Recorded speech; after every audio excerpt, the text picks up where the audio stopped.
All right, here I am back on the Colorado Trail. But wait, hold on a second. My past self has something to tell you. Here's what I want to show you. This post right here. This is the farthest point that I made it on the Colorado Trail. I hiked 85 miles from the western suburbs of Denver with my pack on my back all the way to here.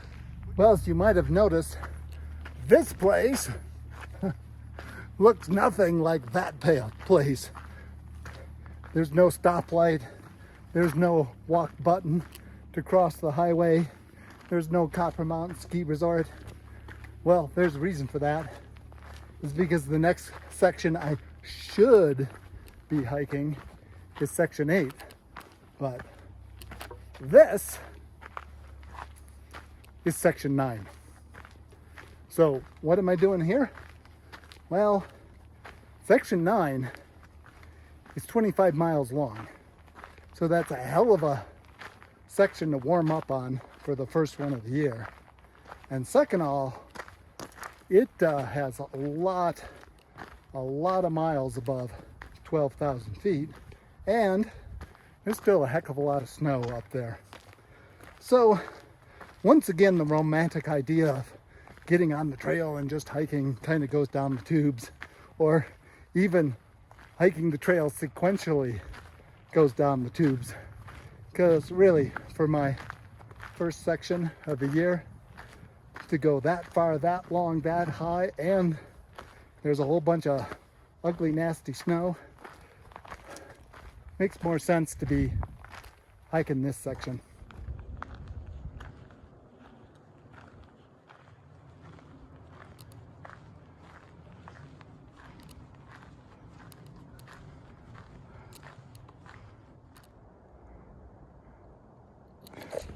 Wow, somebody's lawyer woke up on the wrong side of the bed. Hold on, this is good.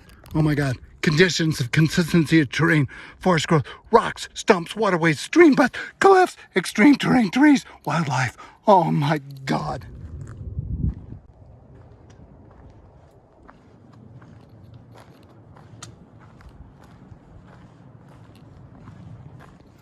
Okay, a few hundred yards later, I must be out of the danger zone because here's another sign, warning from this side.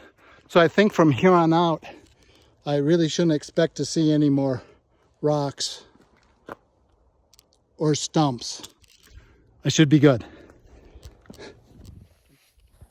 So here I am taking the first break of the hike, first break of the season, and it feels ridiculous because, I've only hiked a mile, maybe 20 minutes, but I have to keep reminding myself I take breaks, not for how I feel in the moment, but anticipating how I'll feel at the end of the day, the end of the section, the end of the season.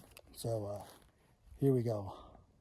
Let's loaf off. Now, I've got 13.6 miles to hike before I get picked up on Wednesday afternoon at 2, and it's Sunday afternoon. So I'm going to have to kick this into Glacier Drive to make sure that I go slow enough and take enough breaks so that I don't end up at the end of the trail way too soon. So here we go.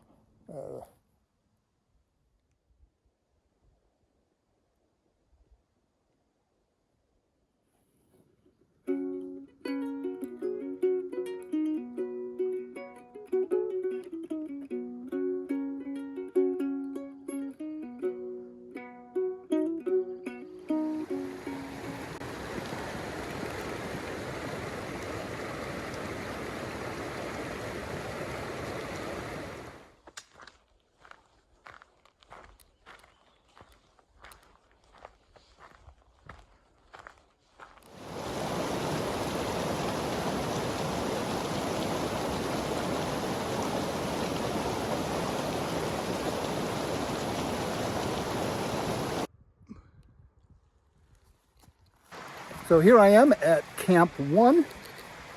I went about 4 miles, which is way more than I thought I was going to do, but I met a hiker hiking down who said there's a ton of snow in the next few miles. Now, the internet, on Facebook, somebody said there's no snow on section 9. She said she was into her hips. So I decided to go way farther because I don't think I'm going to get much mileage in whenever the heck I hit that snow. There's a new addition to my camping infrastructure, and that's this tent. This is a Big Agnes something or other. I had another Big Agnes tent, and I liked it quite a bit. The waterproof coating on the inside fell off. It was like cornflakes in there, and I called them up and said, my tent's dead, I want to use it. And they said, well, it's a known problem, so we'll replace it, which they did. And yeah, I think it's pretty grooving in here. Yes, it's the start of day 2, and because I have upper airway restrictive syndrome, I get to start the day absolutely knackered, while having the bonus of actually sleeping a full 9 hours. Did that actually do me any good? Maybe technically speaking, but man, it's really something to say like I'm gonna start my big day of hiking completely gutted. So let's put all this crap back into the bag and get hiking. Okay, so I've just stuffed my new tent into its stuff sack, except for, wait a minute, it's a Big Agnes tent, and that's quite clearly a Black Diamond bag. Big Agnes did something which tent manufacturers don't normally do. They actually gave me this humongous bag to put in there. It took up all the space in my pack. So I said, well, wait a minute. This takes up so much more room than my old tent did. Until I found out if I just stuffed my new tent in the old bag, it takes up the same amount of room. Isn't that a thing? Back on the trail. And, oh yeah, trail markers. So I'm definitely on the trail. So here's the deal. One of the ways that I lie to you on YouTube is that I tend to be pretty chipper on camera. I don't know, you turn the thing and you put on a show. But tell the truth, with this upper airway restrictive syndrome, which of course you don't know what it is, and if I describe it to you, you'll probably mistake it for insomnia, which actually it has zero to do with. Matter of fact, I'd much prefer insomnia, because then I'd get full cycles of sleep. Not to mention, you know, I could potentially just use the time when I'm not sleeping. But the truth is, with this, the most exhausting thing I will do today is not hiking, going up to 11.5 altitude with this pack on my back. Nope. It won't be near as exhausting as sleeping was last night. Flat out, hands down, no question about it. Sleeping is the most exhausting thing I do. And because of that, I mean, after hours and hours of that, I'm just so tired. As a matter of fact, instead of getting rest while I sleep, you know, I need to get it during the day, which is kind of hard, because the real rest comes in deep sleep, and that's exactly the thing that my body has a absolutely crappy time at providing me with. The side benefit is regardless of how miserable you feel, the world is a beautiful place. So I guess we'll go out and enjoy it some, huh?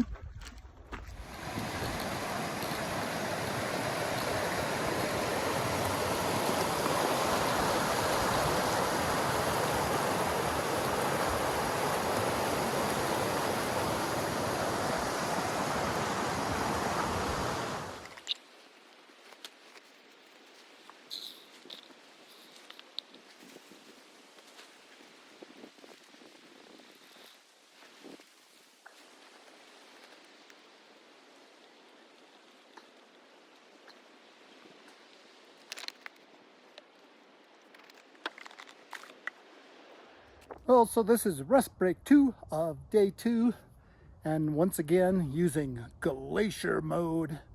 I'm planning to knock out another big 3 miles, holy smoke. But I just met another person who's come from the south who said that there's snow and you got a post hole through it. So I'm probably going to go more than 3 miles because, man, once I hit that snow, I'm assuming I'm going to slow way down. So. Ooh,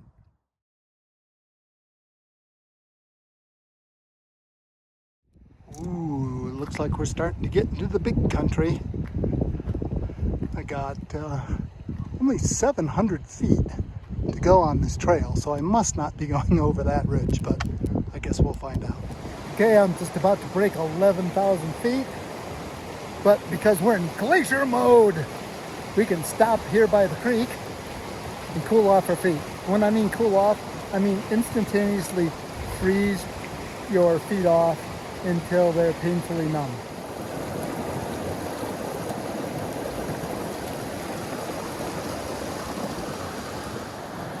Okay, I was just sitting over there, and it was a 7 on the Wisconsin mosquito scale. And now I'm over here by the creek, and it's a 0.5. I mean, you see one go by every once in a while. Wait, that's snow, snow, snow, snow. Yep. This is wilderness. This is not. All right, at least I'd be speaking too soon. The snow might have been over dramatized, but we'll see. If I have to eat my words later on, I'll be sure to update you.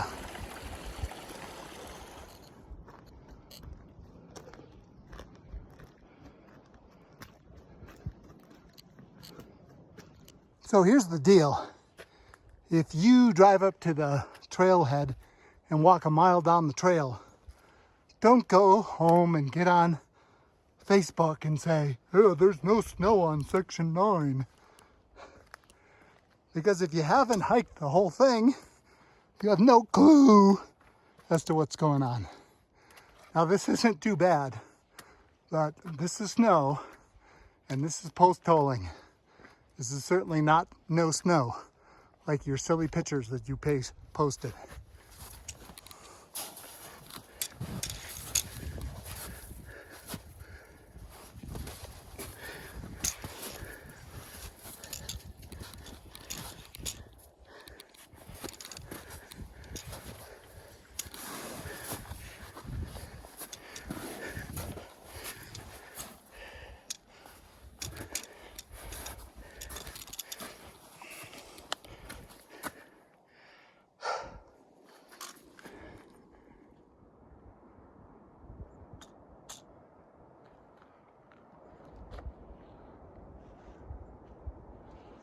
Well, here's my rest break at 11:04.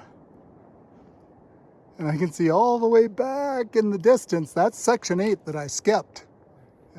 Where I stand right here, it's only 5 miles to the end of the trail. And I've got tomorrow, which is Tuesday, and Wednesday till 2 o'clock before I'm going to get picked up. So, boy, we're going to keep that glacial mode engaged. That begs the question of, like, do I go farther and maybe get lower down below the snow? Because the trail does dip down before, of course, it goes back up again. Because that's the way we build our trails, up and down and up and down and up and down. You don't want to climb that altitude once. No, it's worth savoring. It's worth doing over and over again.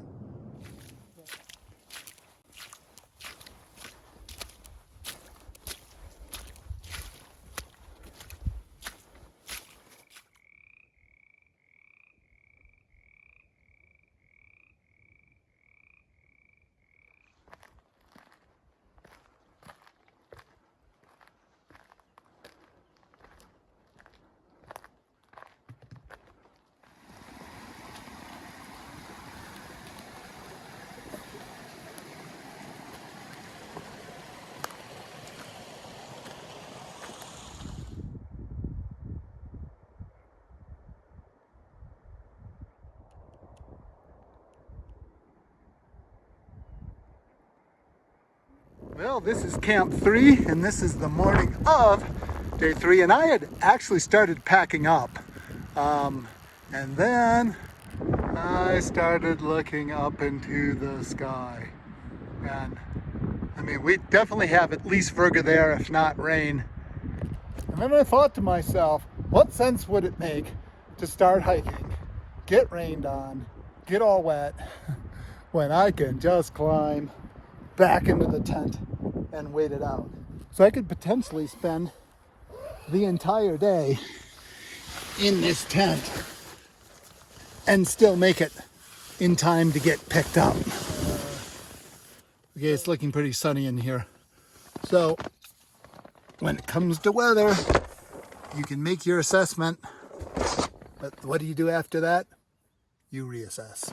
So let's go outside, find out what's going on. Here we go, out the door. Now, I tell you, morning shower, I mean, certainly they happen in Colorado, but it's far from the typical thing. Most likely, it's afternoon thunderstorms. So let's see, there's that thing in the distance that just went by. In general, there's blue sky. Weather in Colorado almost always comes from west to east. So this is west. You know, there's some cloud development, but I'm kind of tempted to pack up, get over the high point here, which is only another 400 feet over me. In case storms come, I get that out of the way. Get a mile in, maybe 2. If it does look like it's going to threaten a storm, I'll put my gear up and just lounge around in my tent for the rest of the day. Okay, here we are, the first steps of the day. And these should always be taken slowly and gingerly, because when you're an old man, who knows what piece of gristly tendon, connective tissue, duct tape crap is swollen up, tightened up, got in the wrong place. And then you tweak it, and then it hurts for 6 weeks. So you start out slow, slow, slow.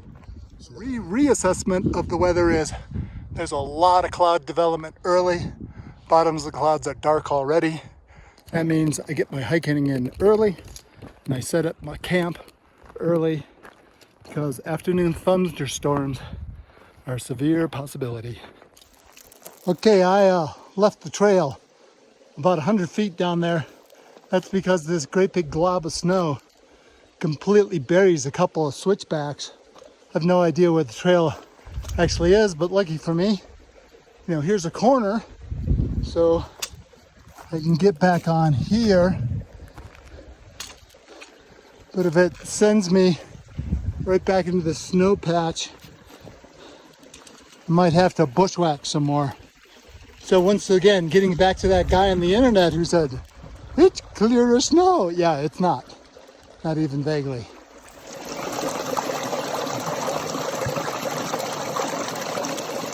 And I was worried about it raining. Heck, it's only snowing. So I'm good. Woohoo, let's go. So I'm trying to get around the snowbank. Hopefully the trail's over there somewhere. Okay, it's stopped snowing. But to tell the truth, if the choice is rain or snow, I'd get rather get snowed on. Mind you, just snow flurry, so it wasn't too bad. I am not on the trail. The trail's over there somewhere under that mound of snow. I've tried to get back to it a couple of times, but the snow is way too deep. So, I mean, it's a combination here of the altitude and that this is all north facing.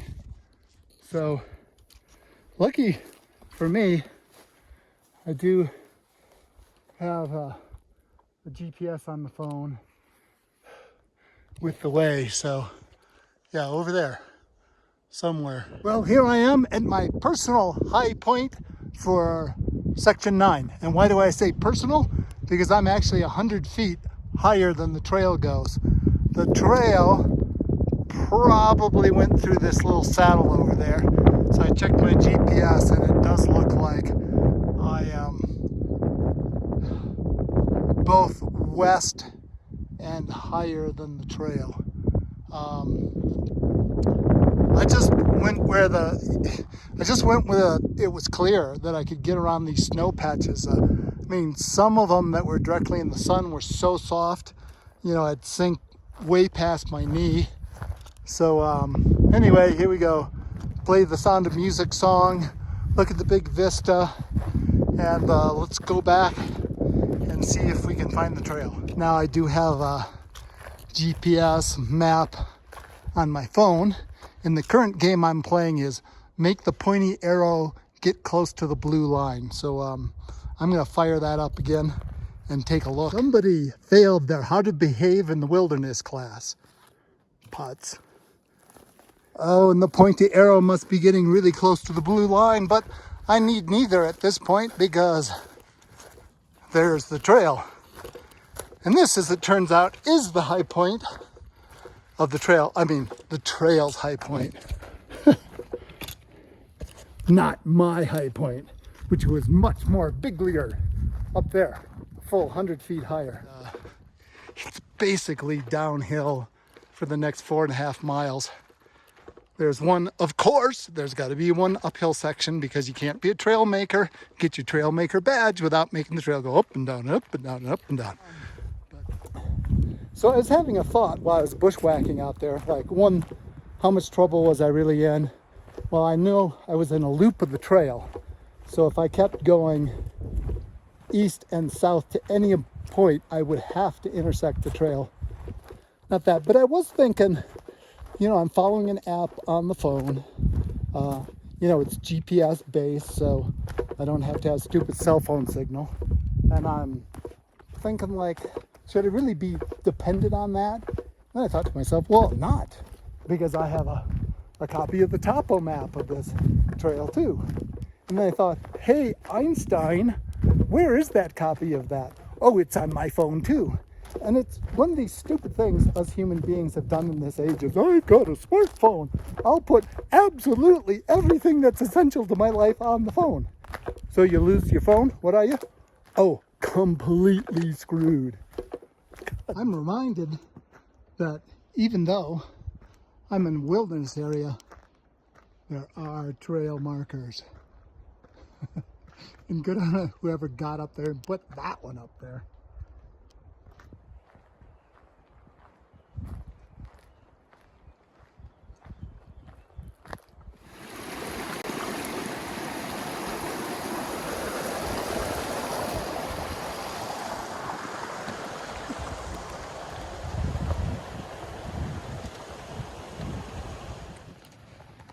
So if you're thinking to yourself, how the hell can a guy hike to 11,800 feet with a full pack if, like I've been saying, I wake up every morning absolutely exhausted? Well, I'm going to save the most important point for last, but let me explain. What happens is when I enter deep sleep, my airway collapses down, and it takes every ounce of physical effort that I have available to me to pull air into my lungs and push it back out again. How do I know that? Because actually 100% a lot of times isn't enough. And at that point, I, start to deprive myself of oxygen. Body wakes me up and says, hey, we need more air, do more. And most of the time when this happens, I actually don't wake up enough to be conscious of it. I do become conscious of it sometimes because then I remember what I was dreaming at the time, which is usually playing out how much physical exertion there was. Plus, when I do wake up to complete consciousness, I can feel the aching in my chest from all that effort. That's downside number one. Downside number two is during deep sleep, which I get none of because this ordeal is going on, is where your body does a lot of its repair work. That's where you recuperate, and I get very, very little of that. So it's very hard for me to stay well and to keep from getting injured, or once I get injured, to recover from that injury. Now, my legs, when I'm asleep, which, you know, this is not insomnia, I'm asleep for 8-9 hours, they sit there, they're fine, you know, they're not doing anything. So I wake up with the same legs that anybody wakes up with, and I use those to get me up the mountain. And there's also kind of a strange, you know, benefit, I hate to say this for feeling this miserable, is that if my lungs have been conditioned to work that hard at night, it's not a big deal for me to go hiking as far as the breathing part goes, up to 12,000 feet. My lungs aren't working in comparison, hardly at all, compared to what goes on at night. So what's the last point? Is the reason why I hike is because I have no choice. I can't like just take a day off and rest up and get better. This is every night. If I rest, I wake up exhausted. If I go out and do exhausting things all day, I wake up exhausted. And the one and only night that I woke up rested happened 40 years ago. So I can't say like, well, you know, maybe in another 40 years I'll wake up rested and then I'll go hiking, because then I'll be 105 and most likely dead. What? From the ordeal of this nighttime breathing problem that I have. So that's your answer. I have no choice. So I'm going hiking. Just so you know, this toenail's been bugging me because it's getting pushed on the downhills. And I forgot a toenail clipper, but you can take a rock, use it as a nail file, and it's actually worked pretty good out.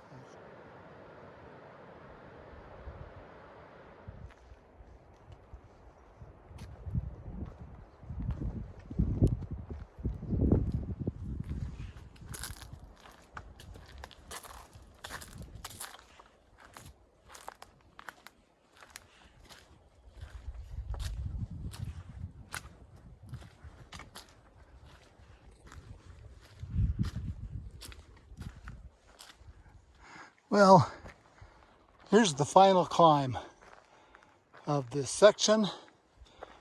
Kind of been going up and down and up and down for a while. But this one got 400 feet to go, and then it will be downhill the whole way. Appears to be hailing out there. Good thing I put up the tent early. Okay, it's day 4, the last day. I got 2 miles to go to get picked up at 2. So it's going to be lazy and slow and all the way downhill. Okay, very different morning this morning. No threat of virgo or snow or rain. What we have developing here is rotor clouds. These are clouds that form in the turbulence on the downwind side of the mountain range. You can see one just starting to form over there, and then it turns into this and that, and then as it heads that away, these will all dissipate and go away. Take a look. This is the Colorado high country. As you've seen, the snow is just starting to vacate now at the second week of June. The snow will be back in September. That means if you want to do anything up there, like say you're a pika or a bird or anything, flowers, say you're a flower and you want to grow. Well, buddy, you only got those few months between now and September to get it done, because otherwise you're going to be covered in snow again. So ask yourself this. Let's say you're an ecosystem and you've got literally tons of biomass that have laid dormant over the winter months, and you want to get that biomass back into the food chain. Well, what's a good way to get it going? Well, I'll tell you, mosquitoes. One reason why I'm not going to be in a rush to get out and do the next section is the snow is pretty bad in places. And the next is, if I'm going slow, I want to stop and enjoy myself. And then if you're just sitting there waving your arms like a goony bird because of the mosquitoes, it really isn't much fun. Now, this snow is melting off quickly, things will dry up, and then the mosquitoes will go down to completely ignorable. So, case in point, those are the collegians. That's where I'm going next, as you can tell. It's more snow than I thought earlier up there. Well, if you ever wondered what happened to the Orthonac, they moved it to Colorado. Pine trees are absolutely bursting with pine cones, and they're dropping their sappy little bombs on the ground, sticking your toes together, sticking goop on your pack, because that short time frame of spring, everything's going off like crazy right now.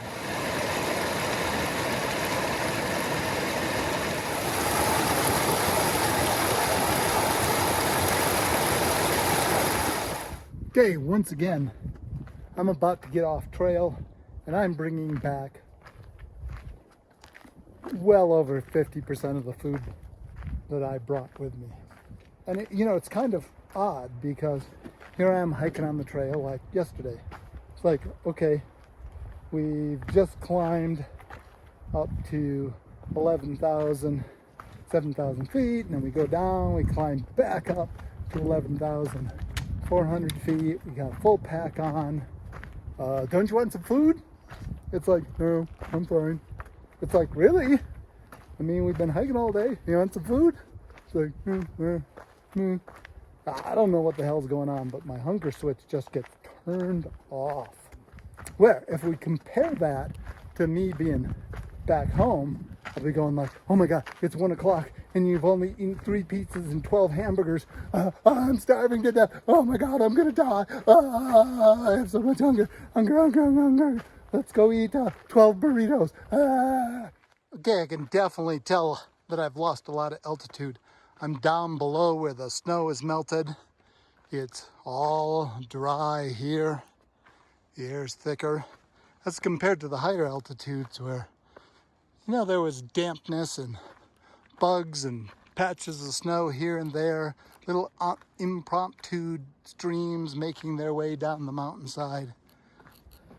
Okay, I've been saying that I've been on glacial mode this whole trip, but this day is testing even that.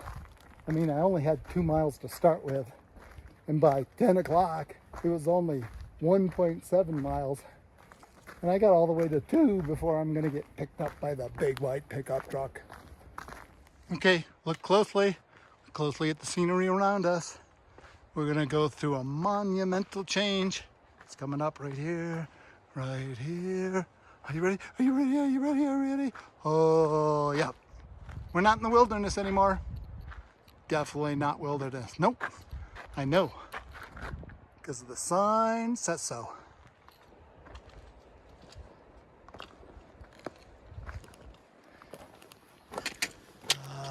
Can you hear it? There's a stream down there. Can't for the life of me see a drop of water though.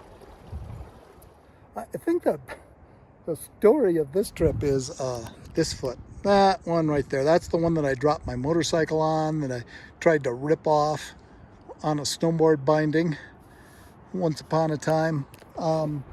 Never been completely right, but it's been giving me grief for 3 weeks. And when I got on this trail, I went like, oh yeah, you're already injured. Let's go hiking. But there's this thing, and I can't explain it for the life of me, why some injuries, even if they seem like nothing, then just stick around forever and ever and ever. And other injuries, even though they seem significantly more severe, just go away. And I didn't think this foot was going away when I started hiking. It hurt so bad on the first night, it was waking me up in the middle of the night. Today it seems fine. And so we'll take it. Makes no sense, but yeah, it kind of leaves open the rest of the summer for hiking, because a part of me was going like, oh, if the bad foot gets even worse when I hike, maybe I'm going to be thinking about riding the electric bike, or, you know, doing boating trips, or, you know, all the things that I didn't do last year because I was hiking. But I guess we're still hiking.